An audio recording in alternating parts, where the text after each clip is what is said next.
आमे ओडिया आम पखाला कंसा बहुत बढ़िया। सो फ्रेंड्स आज हूँ विश्व पखाला दिवस। तो पखाला दिवस उपलक्षे मु सब कौन आइटम बनाऊँगी आपण मैंने पूरा वीडियो देखंतु जानी परिबे। चलंतु स्टार्ट करबा आज रो ब्लॉग टी।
ఎందుకంటే సౌతర్ పురి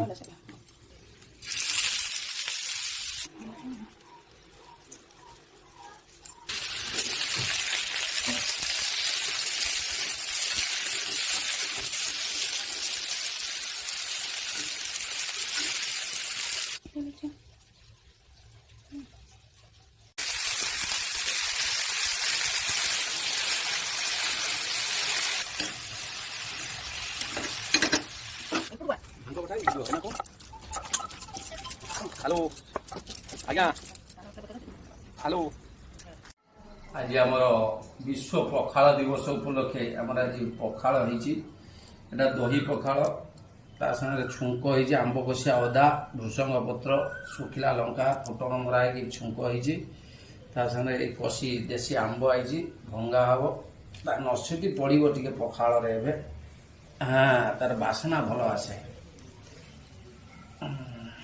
रख ता संगे आमर आइटम है माटी आलूर भजा कलम शाग भजा बैगण भजा भेंडी गोटा भजा पोटल गोटा भजा सारू भर्ता आलू भर्ता बड़ी चूरा काकुड़ी पोई राइता एतिक आइटम है बर्तमान पखाल खाइबो आपण माने भी खांतु बसी खुशी रे नियंतो जय जगन्नाथ हैप्पी पखाल दिवस बस चल दियो।